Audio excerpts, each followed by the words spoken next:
Please join me in welcoming Nina Sidell.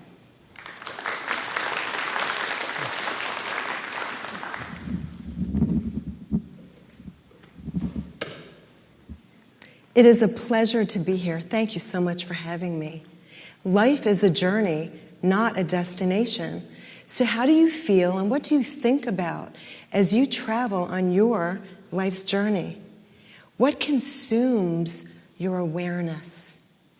In this day and age, we are bombarded with a myriad of stressors and distractions, and we have to keep up.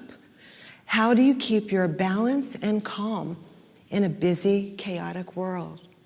So imagine this. It's a beautiful spring day, and the winter just ended. I'm from up north, so I can relate. I don't know if you can relate as well. Use your imagination if you need to.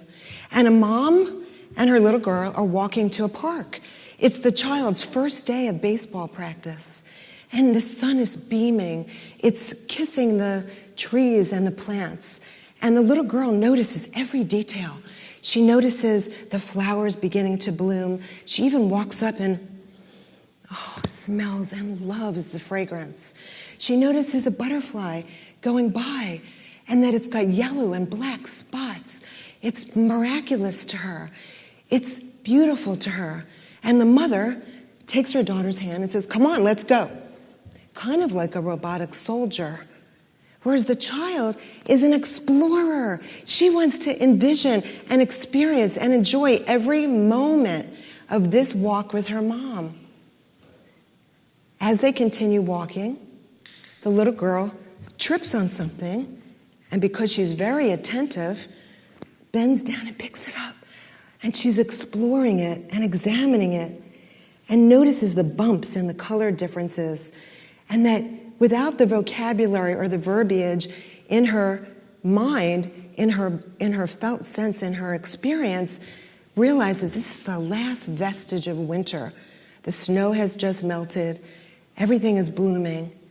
And she's so engrossed in the miraculousness of this little acorn. She says, "Mommy, look at this. Isn't this pretty?" And the mother says, "Come on, honey, we have to go. We'll be late. Let's go, come on. Practice is starting." And the little girl says, Okay, Mom." As they continue walking through that path, the fields is right around the bend. And moments later, the little girl, as children do, starts running to see her friends. And the mom, just very robotically, keeps walking to get to the destination. What's the moral of the story? The moral is that, sadly, we adults sometimes forget the importance of the little things in life. We forget to be present, truly present, in each moment, with each gift that we are given, with each breath that we are given. Children, remember, children are very interested in being present. And in the world that we live in today, we need healing and presence to cope, thrive, and survive. Hi, I'm Nina Sidell. I am here talking to you as a former introvert. Do I have any introverts in the audience? How many, really, honestly, how many? So maybe not quite half. And as a child, I was very shy and observant, very creative, and very sensitive. In fact, I'm still very sensitive, and I'm happy to be that. I consider it a strength at this point. And over time, because of my innate shyness and quietness and ability to observe and process internally, I took a lot of risks. In fact, I do comedy improv acting. I sing sometimes publicly, which still blows my mind that I can do that now. And I am here as a facilitator for your growth. Over time, because of the risks that I took, which I recommend to all of you through your lifetimes and your journeys, I became an extrovert. Talk about multitasking. And really, I have now realized that I am an ambivert. Any ambiverts in the room? Actually, how many extroverts are in the room? Okay, so we have a really great balance. So just to give you a quick definition of an ambivert is someone who has the innate feeling of an introvert, sometimes being shy and sensitive, oftentimes needing to recharge by being alone, having quiet time, being introspective. An extrovert gets their energy from groups of people and sounds and lots of interaction, the opposite of an introvert. So an ambivert essentially is both. An ambivert at different moments in time has the characteristics of both.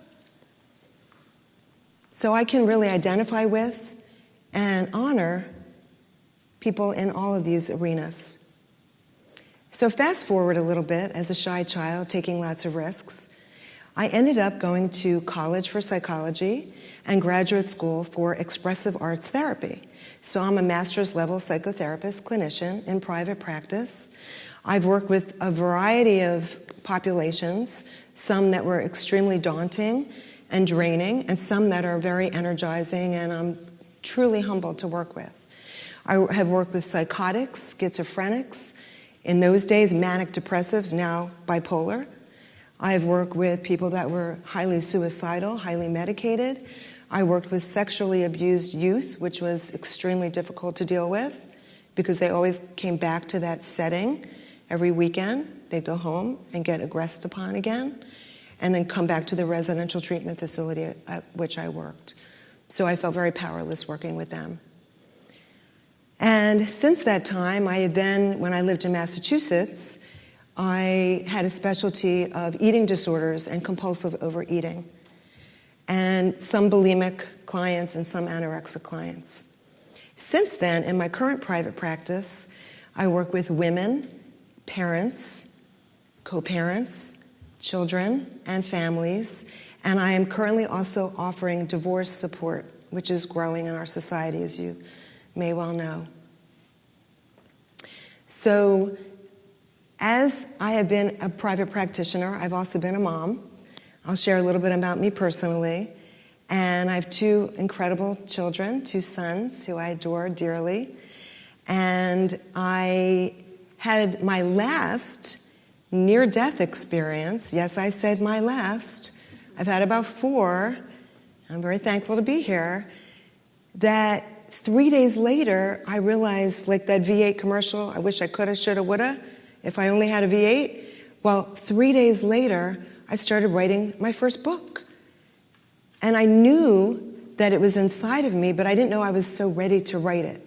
So as I was raising my children, which I will add as well, as a single mom, my clients, who were women, parents, children, families, were benefiting from the program that I developed, that I worked on with my children, and that I worked on with my clients. And I thought, gee, I actually have a practice that helps parents really identify and own how to be a conscious parent. Yay.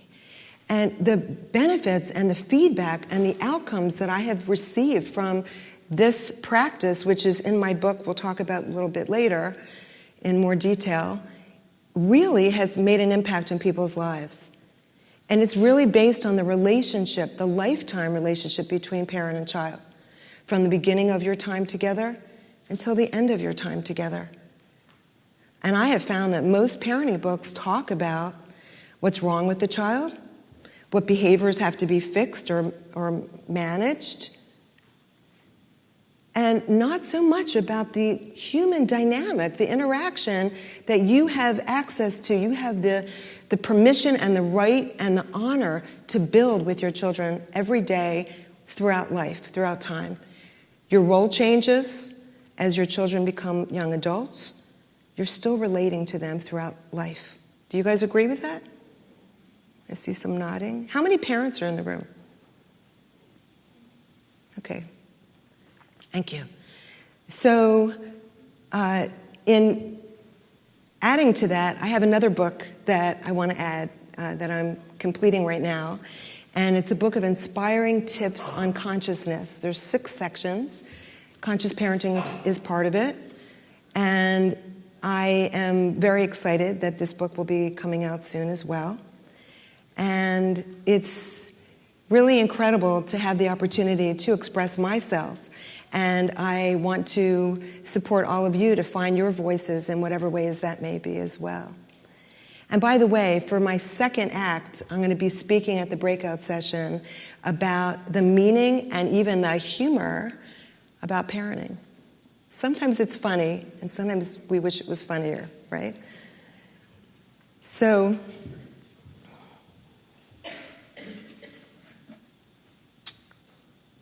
what I understand about librarians is that you guys have a lot of stress that you're dealing with. Do you agree with that?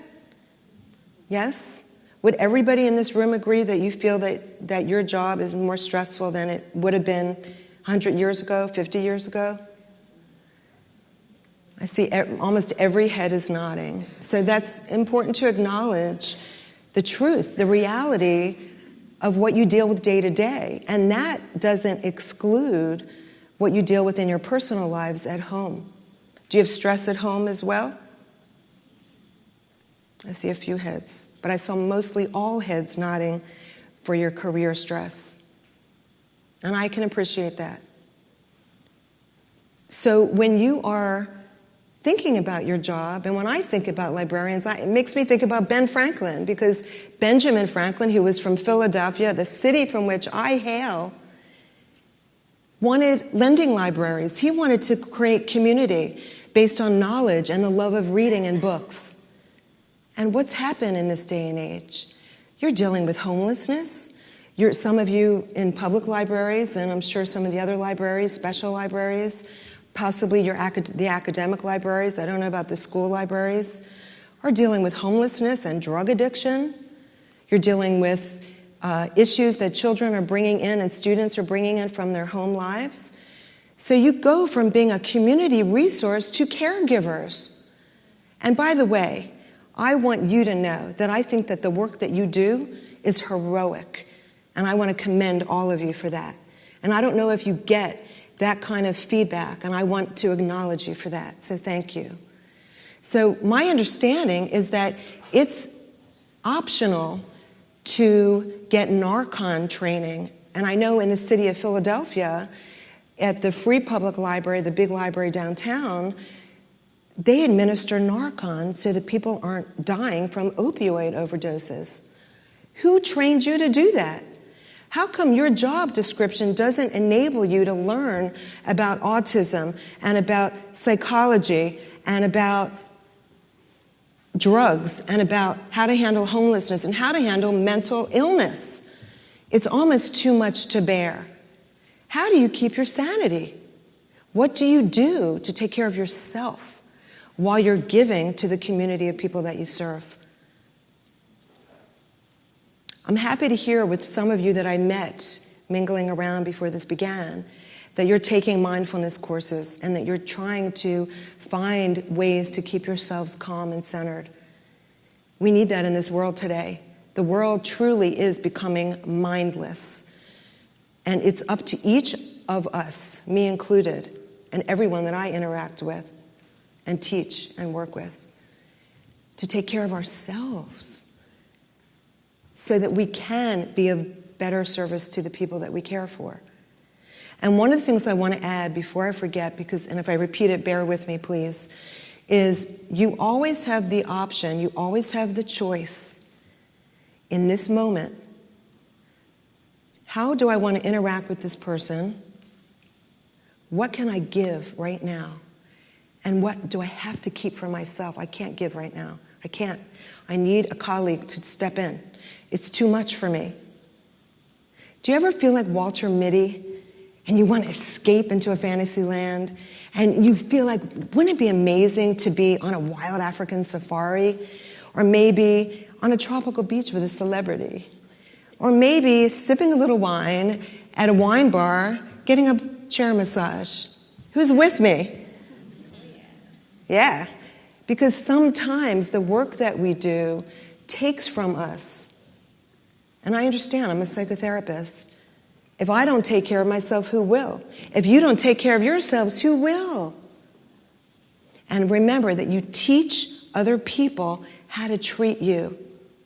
including the people that walk in the doors of the library. Do you ever see somebody walk in the library and you're like, no, nope, nope, nope, nope, no, no, no, no, no, no, no, no, no, no, no, no, no, and you start reading a book and you hope they don't see you? Yes? I think that's a yes. And the reason being, maybe they remind you of somebody that has been difficult for you in your personal life. Maybe you've dealt with them before and you're concerned that their needs are more than you can supply. I see heads nodding. Care for. Maybe you just don't have the skill and it's okay because you weren't trained. It's not in your job description to be caregivers, to be nurturers. But here you are. That person walks through the door. So what do you do about that? So it's very important that you remember, and I'm just going to give you a little therapy moment here, that it's okay to have a boundary. We each have our own limit. And based on where you come from and what your background is, and whether you're trained, which some of you are and some of you are not, in all the things that are required of you in this interpersonal world that's fairly mindless, that maybe you need help. Maybe you need someone to step in. Maybe you need somebody to give you a hug and kind of symbolically hold your hand because it's kind of difficult to deal with. And maybe it drains you. You don't want to be drained, but it is draining. So in that case, it's really important to notice how you feel. We're going to do some exercises so you can tune into yourselves. Notice how you feel and where your boundary is. How many people, I'm just curious, how many people here do encounter homelessness? Can you raise your hand so I can see you, please? Like really high up? Wow, wow, wow, a lot of you. How many of you deal with people with severe, obvious mental illness? Okay. How many of you deal with children that need surrogate parenting in the library and guidance? What about autism? How many people deal with children who have autism on the spectrum? There's so many different levels there. Okay. And I'm curious, how many of you have gotten Narcan training or administered Narcan? Okay. It's a phenomenon in the United States. A very sad truth that we're dealing with. So based on the fact that it's voluntary to get these trainings, it seems as though, to me, that living in this world today, really and truly, you need advanced degrees, for God's sakes. You need advanced degrees in politics. We're not going to talk about it, but you need them in politics. You need advanced degrees in psychology to understand these people and what they need and how you can best serve them. You need advanced degrees, it seems like, in maybe even nuclear physics and maybe environmental sciences and human sciences. Although, you shouldn't have to. But that's the reality. So we're going to do an exercise. I would appreciate, let me explain a couple things. I think I'm jumping ahead. Hold on 1 minute. Okay, so what I'm here to teach you is raising of awareness. And this is the equation that I want to offer you. The equation is, as you learn, and remember, you're all about education, and learning is a key component to practicing anything. We can't go out and start playing great tennis until we learn how to play, right? We can't do it until we learn it. So you have to give yourself permission not to know. There's an expression that I sometimes use with my clients, to sit in the not knowing. That's empowering. It's okay to say, I don't know. It's okay to say, I'm afraid. It's okay to say, I wish I could, but I can't. It's all right. You'll get there, one step at a time. And that's what we teach our children, don't we? Hopefully. So this is the formula. The formula is learning and practicing mindfulness, which we'll get into in more detail. This next one's a great one, too. Learning and practicing self-compassion. And then acknowledging your resilience. Yeah. Acknowledging. Building it up. So over time, you become more mindful, more self-compassionate, and more resilient. And you feel like you can handle anything that comes your way. And that you're in charge of each one of these thoughts in your brain. And your reactions, that's a key component. So let's talk about the definitions. The definition of mindfulness, I'm going to be rather simplistic. I like to teach in a way that is very relatable so that you grasp it, so it's easy to assimilate, okay? So bear with me if it's overly simple, and I'm okay with that. So mindfulness, in essence, is moment-to-moment awareness with the absence of judgment or resistance. Mindfulness, the way I see it and the way that I practice and teach with my clients, and for my own life, brings you back to yourself. It brings you to a certain level of honesty and truthfulness with yourself. It doesn't have to be something outside of you, although a lot of definitions do say that being mindful is to be mindful of your own thoughts and feelings and body sensations, and to be aware without judgment or resistance, and to be aware of who's around you. Very key element people don't talk about. So that means that that person walks through the door that you feel, nah, you're able to tune into what you think and feel, and you're able to observe without the judgment or the resistance of that difficult potential patron or person in your personal life, or colleague or boss, just saying. Because that happens too. So the next definition is self-compassion. Self-compassion, I wish we taught this to children more often. So you'll learn today, and you'll teach everybody you know. Self-compassion is what you tell yourself, how you treat yourself in times of stress, overwhelm, burnout. Anybody relate to that one? Burnout. And when you make a mistake, or if you don't know something, what do you say to yourself? How do you treat yourself in those moments? Do you berate yourself and beat yourself up? I wish I knew, I stink, I made a mistake, oh no, I'm not good at that. Or do you treat yourself with kindness and love and compassion like you would your best friend? Sometimes we treat other people better than we treat ourselves, and in my opinion, that's unacceptable. You're allowed to take care of yourself and pat yourself on the back. It's okay. It's important to survive in this world. The next definition is resilience. And resilience is really the ability to bounce back. So you went through something difficult or challenging or overwhelming, or you didn't know really what to do or how to do it. And guess what? You survived. You rose above. And you acknowledge that you are capable to do it again. If you do it once, you can do it again. If you can do it twice, you can do it again. And it's really the ability to honor your strength. We all have strengths. I'm a strength-based therapist, and I look for strengths in people, and I want to help you build that up in yourselves. And it's actually strong to be vulnerable and say, I really don't know what I'm doing, or I don't want to do this. That's okay. That takes strength. So there's mantras that go with all of these. So the mantra for mindfulness, and I'm going to ask you to please repeat it with me, is very basic. It's I am aware. If you could please repeat it with me. Ready? I am aware. And that simple phrase is incredibly powerful. Why, you ask? I'll tell you. Because you are giving yourself permission, moment to moment, without judgment or resistance, to be aware.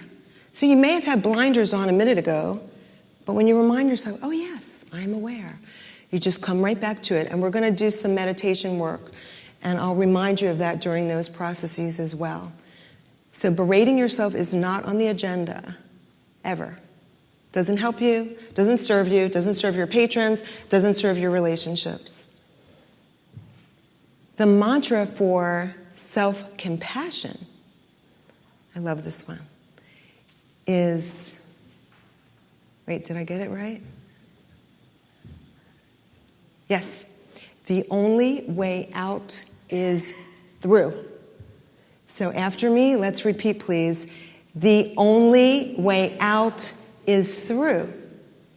And that's a really positive, self-affirming message. Because you know that where you are right now in this minute isn't static, right? We grow, the day changes from morning till night, everything moves, there's always movement. One of the constants in life is change. And I say about parenting, the one major constant is, as you get to know your child developmentally and where they're at and how to handle them and how to respond, oh my God, they change and grow and you have to learn a new set of skills. That's how it goes.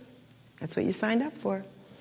So the only way out is through is a very loving reminder to give to yourself that it's kind of like this too shall pass, but it's also moving through what work you need to do, how you can take the steps and use the tools to move through that moment with grace and dignity and strength and honesty, self-honesty.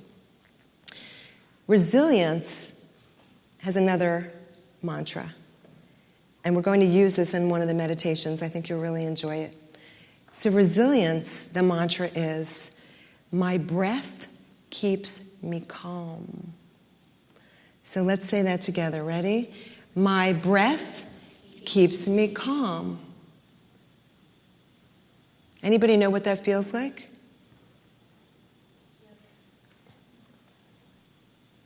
I'm going to teach you that today, in part, so you'll enjoy that.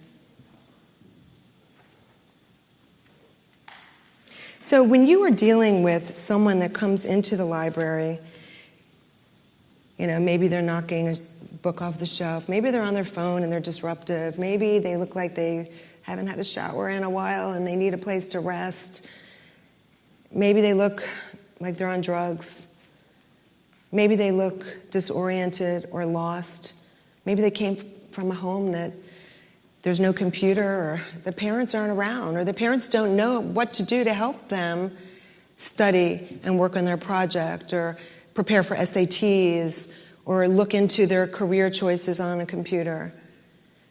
You kind of step into these roles that are really not in your job description. What do you do? What do you say to yourself?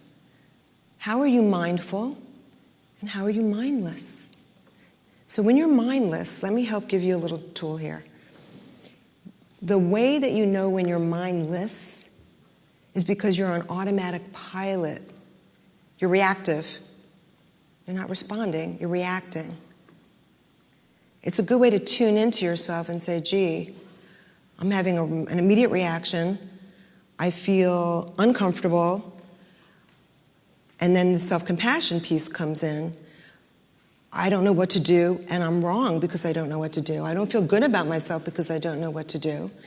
And therefore, I'm not building any resilience. I just feel inept, ill-equipped. And that's the converse of what I'm asking you to look into. So let's turn the tables, and that happens when you go home. You might have had one of those days at work, and we all do. Everyone does. And there's a challenge, there's an obstacle, whatever it may be. You go home, and then you have a relationship issue with a partner, a child, a parent, a friend, and you're feeling that kind of bombardment again. This is what you need to start to look at. I'd like you to start to look at. So when you're mindful, you're tuning in to, first is, what am I thinking?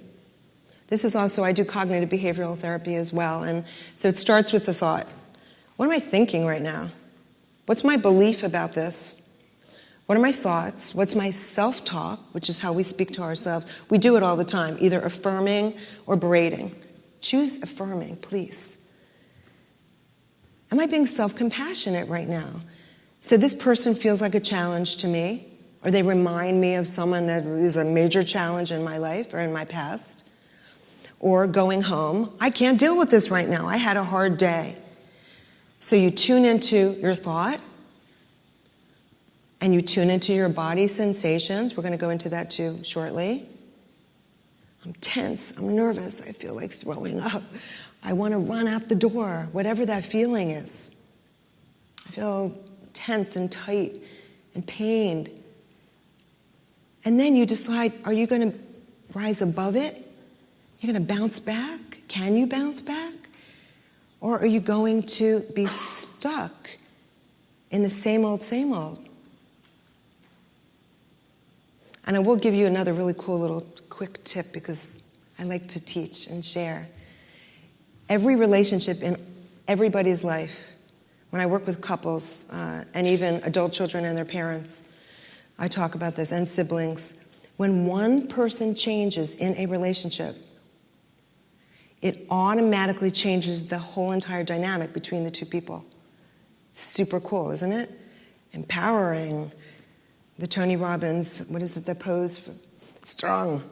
It's empowering. You put yourself in a position that you don't have to know everything. You're just willing to learn and grow. And therefore, the dynamics with everyone else that you relate to is going to evolve. It's going to turn into more of a unified relationship, or it may end. And that can be a good thing too. Okay, I'd like you to uncross your legs, your arms, your fingers, and your eyes, if your eyes are crossed, which I don't think anybody's are they?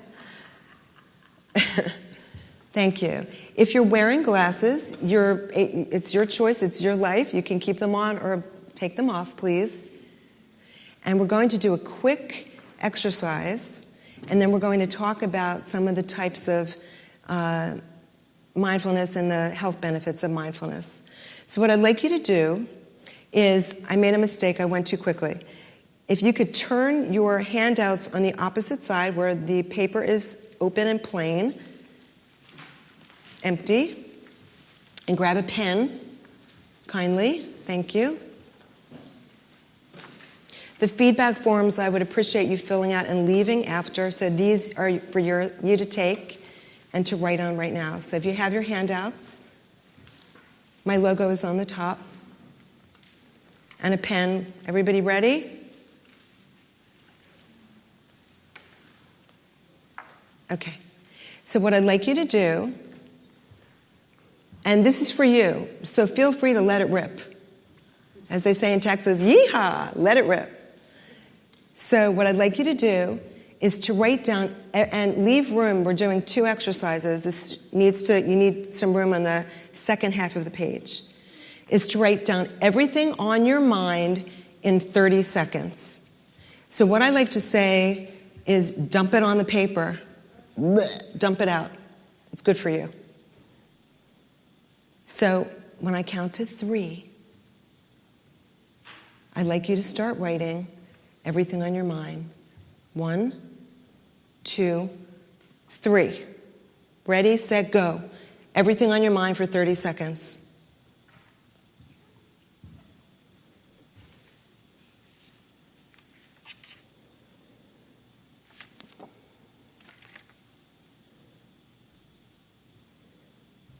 It can be general, vague, or specific. Doesn't matter. Get it out of your mind and put it on the paper.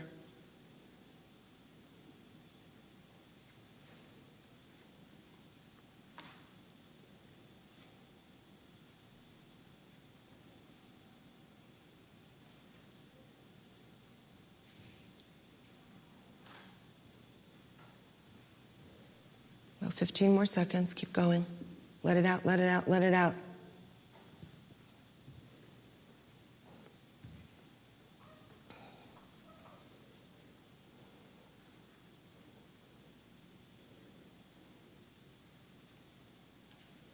Okay, please stop. Excellent job. I noticed that you were furiously writing. Everybody must have a lot on their mind. And that's fine. And that's the way we live today, isn't it? That's really, the human brain, the computers outside of us, kind of are reflective of the internal computer that we have going on in our heads. And it's not really a healthy way to live, although that's our society that we live in. So we need to learn new skills in order to feel more empowered to deal with our stress and overwhelm. Okay, so now if you could please uncross everything and close your eyes. We're doing a short exercise that incorporates mindful, intentional breathing and a body scan or progressive muscle relaxation. Okay, so just for now, allow yourself to feel very heavy in your chair. You can slouch or slump. You can put your stomach out, no one's looking at you. Make sure you definitely feel your feet touching the ground, please. Good. Feel connected. And if you need to stretch your back or your arm or you have an itch, go ahead and do that now.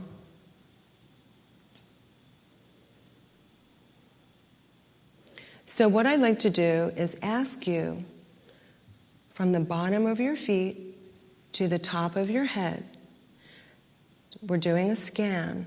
And as you do this body scan, I'm asking you to locate one place in your body that feels either stressed, pained, irritated, tight, or if you don't have those feelings, any sensation in your body, you're going to locate one specific place that is calling you to take attention, put attention on this one area. Our bodies never lie. They tell us many things. So we're going to start with some deep cleansing breaths, yoga breaths, which are in through your nose and out through your mouth. And the key is to slowly breathe in to the count of 5 and hold it, and I'll go over it with you. And then slowly breathe out as you exhale to the count of 5. So let's practice that now. Nice deep breath in through your nose, hold it. 1, 2, 3, 4, 5, and exhale through your mouth 5. 1, 2, 3, 4, and 5. Let's do that again. Deep breath in through your nose. And this time I'd like you to think of the idea and feeling of calm. Breathe in calm and hold it, hold it, hold it. And release with your out breath anything other than calm. It's okay if you make a sound. We do make sounds when we breathe. And one more breath. I'd like you to breathe in the feeling of peace. Breathe it in and hold it. Hold it. Very good. Excellent. And let go. So kind of like a detective, you're just observing yourself right now, quietly, calmly, and lovingly. Starting with your feet. Just pay attention to your feet and see if there's any sensations in your feet or your toes.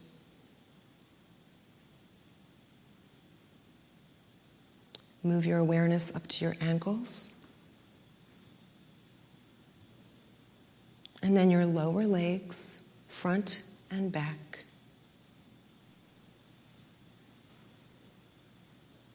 After that, notice your knees. Any sensations? Just observing. And then your upper thighs, front and back. Your body holds you through this life. So this is a way to honor yourself and your body. And now gracefully and lovingly move up to your hip area and your pelvis.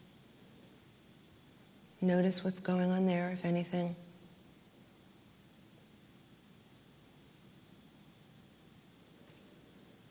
And your stomach. See if your stomach has anything to tell you.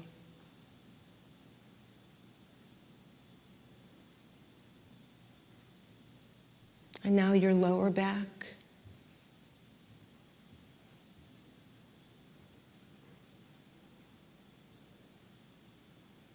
And then the middle of your back. And your chest, your heart area. Are you feeling anything in your heart area?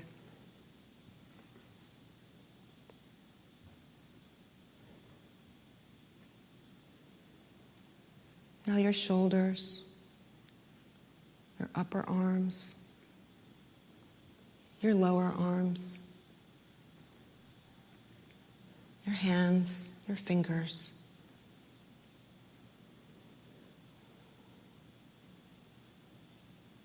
And bring your awareness to your neck that holds up your head with all of your thoughts, the front, sides, and back of your neck.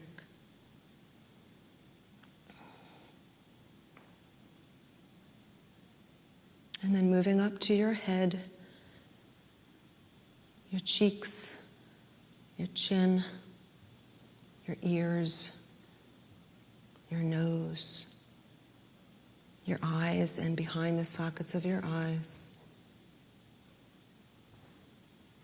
your forehead, in between your brows, anything going on there.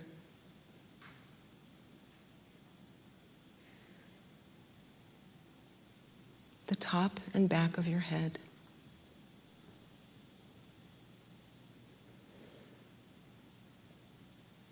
So once done, please go to the one area that called for your attention. Focus your attention on that place, please.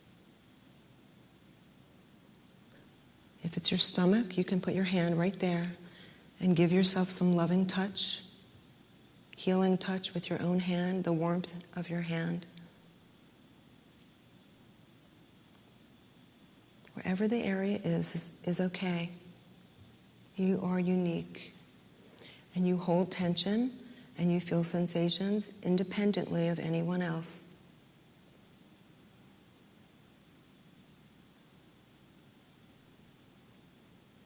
So we're going to take some of those cleansing breaths and breathe directly into that place now.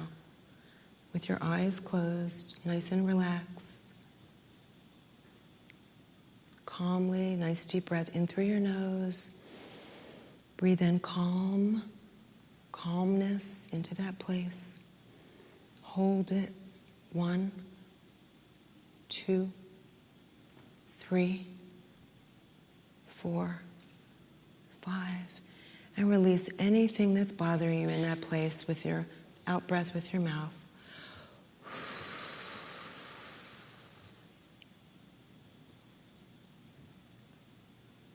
Let's do that again. Nice deep breath in through your nose. Breathing calm into that area, or the area that tends to hold tension. Deep breath in. Hold it for 5 seconds. Give yourself oxygen. Breathe in love, self-love, and calm. And release anything other than calm or love or peace. And for the very last breath, in your mind's eye, think the phrase, "My breath keeps me calm." So final breath, please think of that mantra. Nice deep breath in.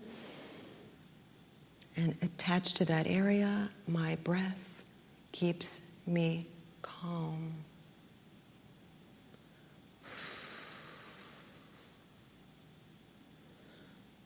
Very good.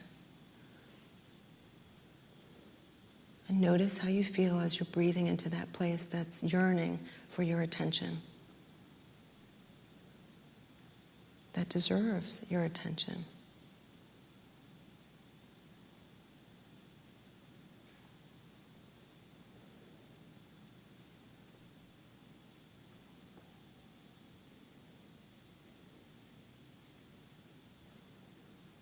And now please notice your feet on the ground, your body in the chair,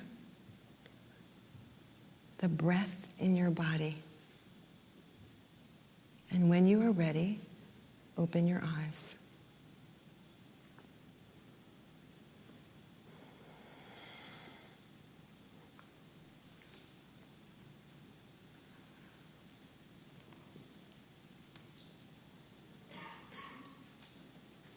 You all did a beautiful job. So on that same piece of paper, I'd like you to, in 30 seconds, do the same thing as we did before and write down whatever's on your mind right now. So as soon as you're ready, grab your pen and your insight and write down all that's on your mind. Ready, set, go.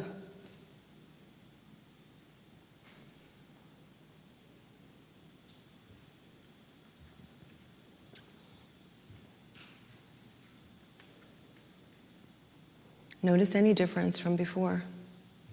Either how many thoughts you're holding, what is consuming your awareness, or how you have less thoughts or happier thoughts than you did previous to the body scan and conscious breathing exercise.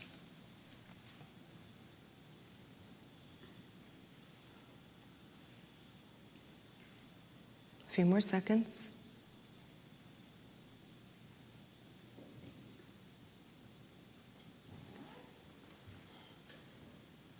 Almost done? Great job. Interesting, everybody's done earlier now. Interesting. Okay, so I'm going to ask for a little feedback before we go on to the next part. How's everybody feeling? If you want, just call out a word or two. I'm feeling amazing, I'm feeling fantastic. I feel calmer, I don't have anything in my mind. Oh, what's wrong with me? Kidding, don't say that part. Happy. Happy. Hopeful.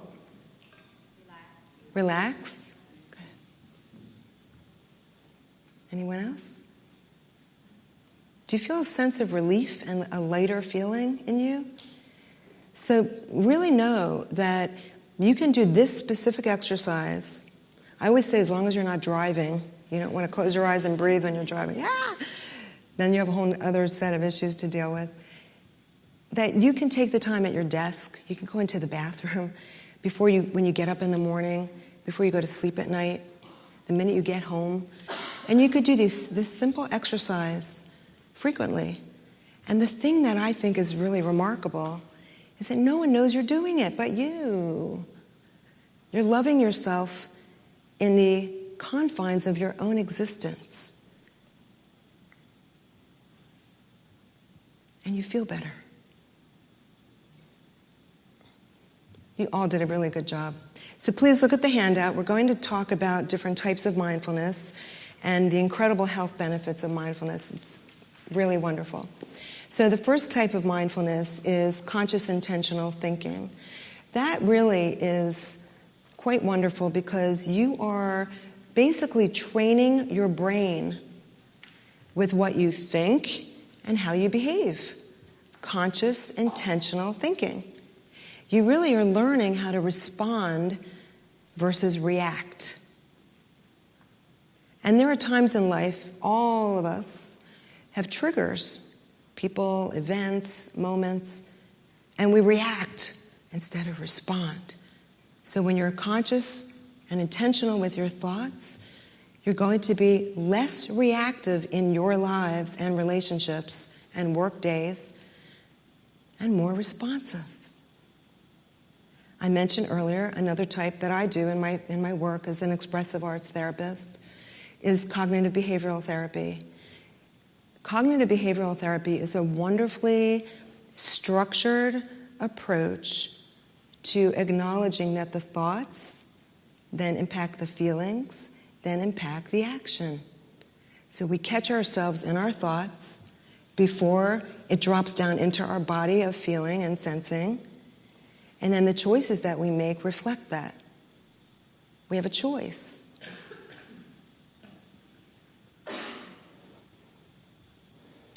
Mindful breathing. I skipped one. Mindfulness meditation. We're going to be doing, we did a little bit of a mindfulness meditation. We're going to be doing another one toward the end that I think you'll really enjoy. And that is, again, giving yourself permission to tune in to yourself. Even if you have a stack of papers and books on your desk, even if you have people that need you in that moment, just to tune in so you're present in yourself. And again, when you're present in yourself and you feel confident in yourself and you feel calm and peaceful within, that will be reflected without, even if your environment is not calm and peaceful. The more you practice these tools that you'll be taking out of your pocket, the better you'll get at them. That's key. And mindfulness meditation, incidentally, and all meditation, it's like learning tennis. It takes learning and practice. And it's advised that even as little as 15 minutes a day, that's it, will change your brain and create more calm and awareness within you. Mindful breathing, we just did a sample of that. There's a few different elements of that teachers talk about. There's some that you can breathe out of different nostrils for 30 seconds. You close one, you breathe out the other, the opposite. There's breath work that you can breathe in 4, breathe out 4. In yoga, in Kundalini yoga, there's a thing called breath of fire that you breathe through your stomach and it makes your face really red. But it's a conscious way to use the breath. Because so often we hold our breaths, especially when we're tense. Does anybody relate to that? Yeah, we freeze up, and that's the opposite of what we need to do. Mindful eating is a biggie too for a lot of people, because how many of you are emotional eaters sometimes? A little bit, right? Because sometimes we don't know how to quell our anxieties or our upsets. And it's handy to put something in our mouths and eat it. Comfort food.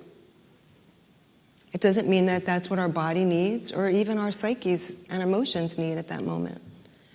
It's easy to acquire. And the last one is the body scan and progressive muscle relaxation, which we just did. If you were in a yoga class, you would be on the floor, on a mat, doing the same thing. And it's turning your awareness to yourself. So if you're typically focused on those around you and the environment around you, it's an opportunity to look within you. Highly recommend it. So the health benefits of mindfulness are many, many, many, many, many. And you can see on your handout forms. So self-regulation is something I touched on before, which is about responding versus reacting. So instead of being in the stress mode of fight or flight mode, when we're threatened, you're in the relaxation mode. You intentionally put yourself in the relaxation mode. So the relaxation response becomes your go-to, not the other way around. And I can tell you from experience, the more I practice this, no matter what environment I'm in, I am very chill, honey. I'm good because I practice. That's all it takes. You also will be reducing anxiety and depression. So it's science-based, it's evidence-based, that even people that are clinically anxious and depressed on medication, including some of my clients, the act of meditating, whether it's whatever kind of meditation it is, changes your brain chemistry and your body reactions so that you can actually take charge of your sensation emotionally. I'm not telling you to get off of medication, in concert with it. It helps you manage stress. This is all evidence-based. It helps you age more gracefully. Who wants to do that? I don't think you want to look like Abe Lincoln after the Civil War, right? After each season of your career and life where you're so stressed that it shows all over you.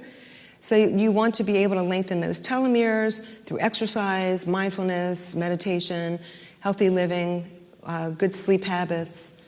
so that you actually appear younger and you feel so much better. It also is good for pain relief. So if you have chronic pain or you're recovering from surgery, you can eliminate some of the drugs, yay, that the medical people give you, because sadly they don't know what else to do to help you. They mean well, but they don't have the tools, so you have to. Your heart rate and blood pressure will improve. Again, it's evidence-based. If you go to the doctor and they do your blood pressure, they put the cuff on you and it's racing, say to your doctor, just give me 5 minutes. Do your and say, do it again. It will reduce. It's amazing. You can freak your doctors out. And of course, better eating habits. So what I'd like to do now is one more meditation with you. So put yourself in the equation of your day-to-day living, of your moment-to-moment living. Find whatever gives you peace and a feeling of being centered, no matter what. So if you're uncrossed, please stay that way. If you crossed back, please uncross. This one is a little longer. This is a more personal meditation. It's very soothing. So I'll give you a quick synopsis, and that is, this is called your inner sanctuary. So you are being invited to create a place for yourself for the rest of your lives called your inner sanctuary. We're going to access all of your senses, and you can take 5 minutes, you can take 20 minutes, whatever you need, to put yourself in this space. So if you could kindly close your eyes, please. Feel your feet on the ground so you don't feel dizzy or spacey when you open them again. You feel the connection. And to make it even more potent, I'd like you to imagine roots growing from the bottom of your feet. Those roots are specific to you, and just observe the dimension, color, and texture of your roots, your internal root system, as if you were a tree. And just imagine that your roots are growing through the floor in this room, underneath the floor, into the earth, and then shoot them down deeply, miles down into Mother Earth. See if you can imagine them just sprouting as far down as possible.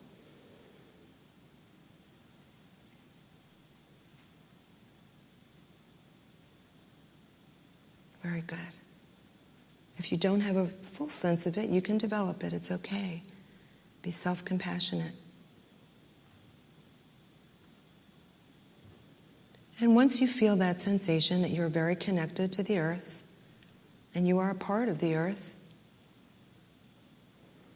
I'd like you to imagine going somewhere that's absolutely beautiful to you. This is a safe place in your mind's eye. You're going to be developing it. Today is the introduction to this place. This can be a place that you've been before in reality. It can be a place you've read about and seen pictures of in books or in movies. And it can be a figment of your imagination or a combination thereof. There's no right and wrong. You're not being tested.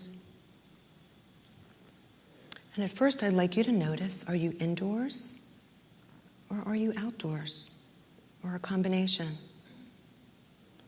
So using your sense of sight, look around. What do you see? Do you see an ocean, a mountain, a special room that you grew up in, a beautiful palace that you've read about? Do you see animals or people, nature, flowers, pillows? What colors are there? All that you envision is completely for you and is pleasing to you. It fills you. It inspires you. It's beautiful and miraculous. Anything you want exists here in this inner sanctuary. And now use your auditory sense and notice anything you might hear. Do you hear the ocean waves, or birds singing, or dogs barking? Do you hear your mother's voice telling you she loves you? Do you hear music? Do you hear silence, perhaps? Just be observant. Use your imagination. And now your olfactory, your sense of smell. Any fragrances here that you just love so much when you smell and breathe it in, automatically calms you when you smell this fragrance. What would it be? When you revisit it, you will develop your senses in your sanctuary.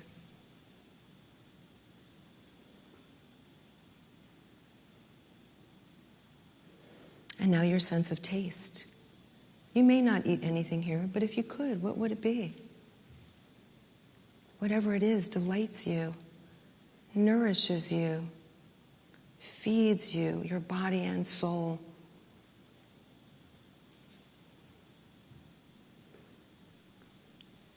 And kinesthetically, what could you feel if you were to touch in this place? What kinds of textures are there? Comforts in the form of touch.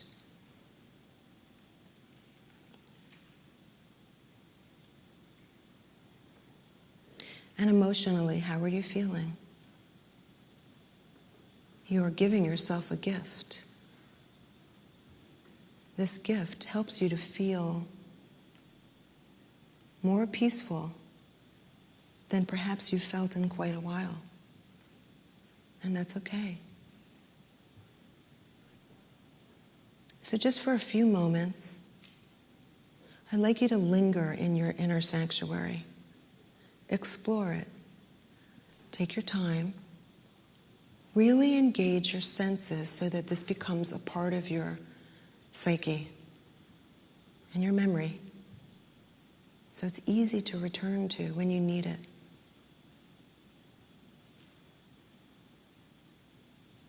Notice the feeling of inner peace and calm. It empowers you. It helps you to deal with anything, any challenge you might have. And just stay in this peaceful place for now.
If you get distracted, just come back to your sanctuary and your breath.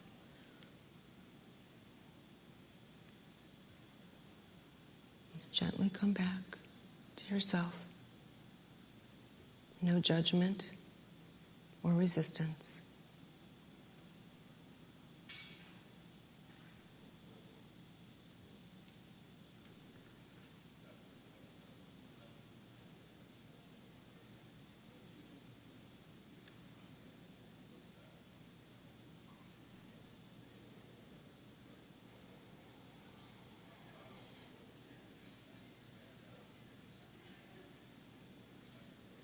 Take it all in.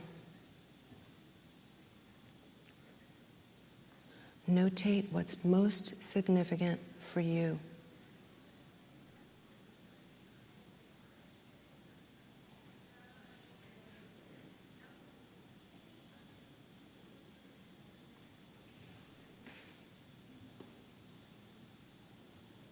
All is well in your world. And you have the power to give yourself what you need in order to feel that wellness and well-being. You deserve it. You earned it.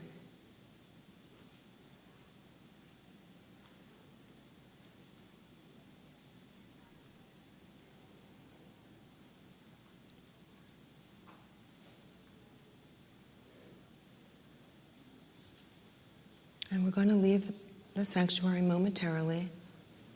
Before we do, please acknowledge yourself and thank yourself for taking yourself on this journey. Give yourself permission.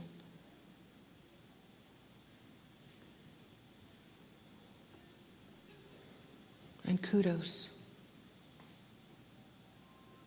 And when you're ready, notice your feet on the floor, your body in the chair, and your breath in your body.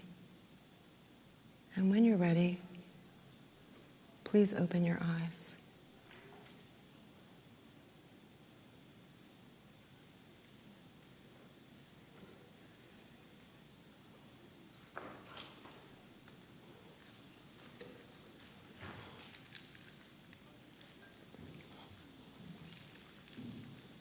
How does everybody feel?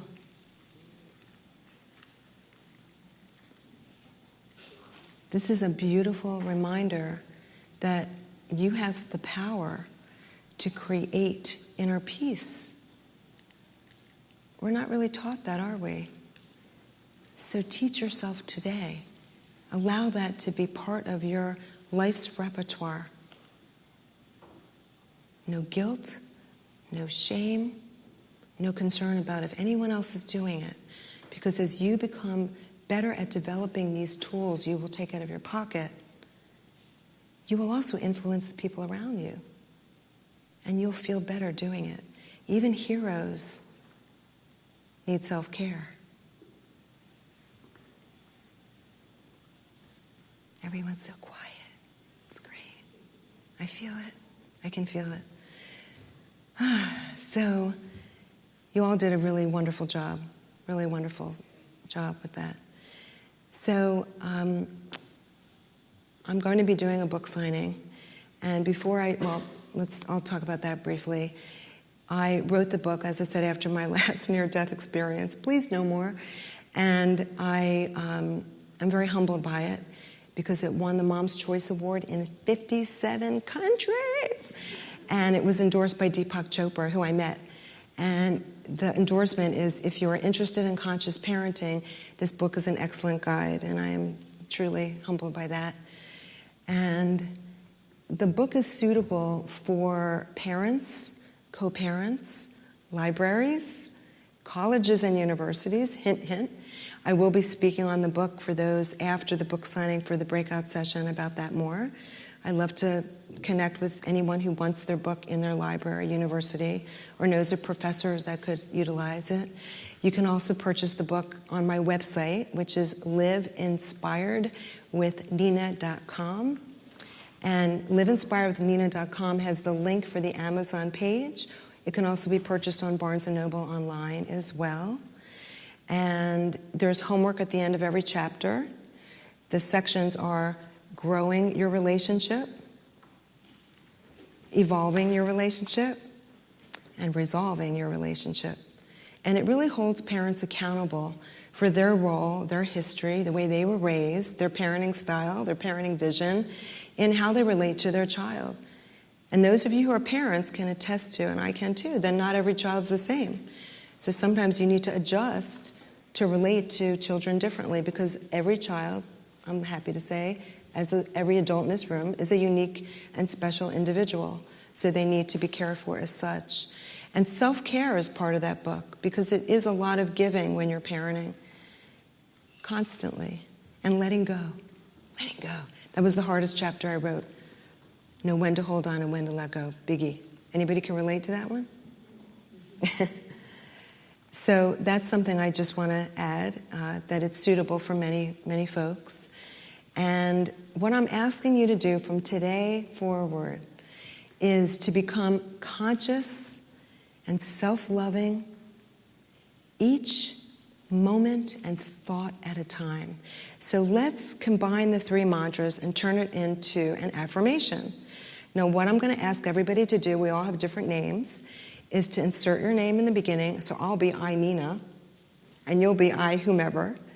And it's on the bottom of your handouts. We're going to read together the affirmation, which are the 3 mantras connected to one another. Do you see that on the bottom? So it starts with, I am aware, the only way out is through, and my breath keeps me calm. So together, insert your name, and let's do it, okay? Here we go. I, Nina, am aware. The only way out is through, and my breath keeps me calm. The more you practice, the more you use these tools, the better you will become at it. And all of the health benefits that we discussed will become a part of your reality. Your tools will increase, and you will feel more alert to, boy, am I reacting right now or responding? Ooh.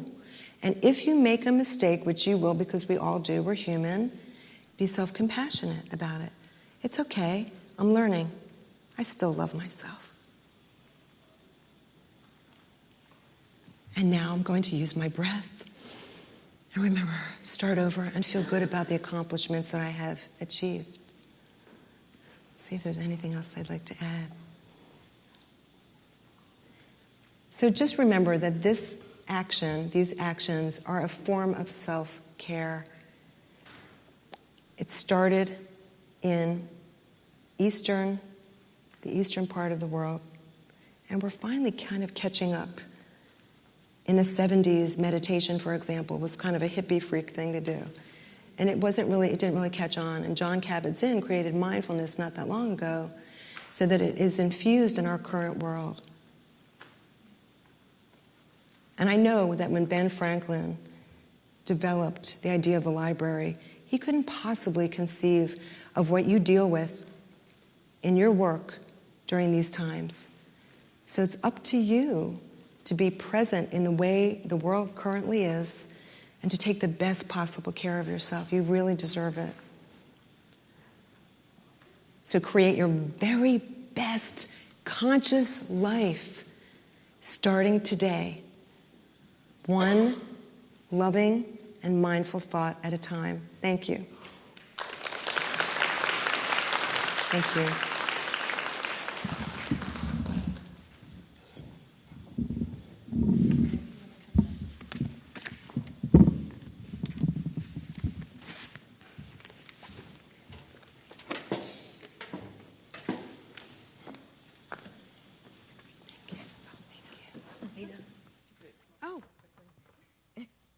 So this is a thank you from the TLA District 3 for coming to speak with us today. Thank you. Thank you so much. Thank you. I appreciate it. Thank you.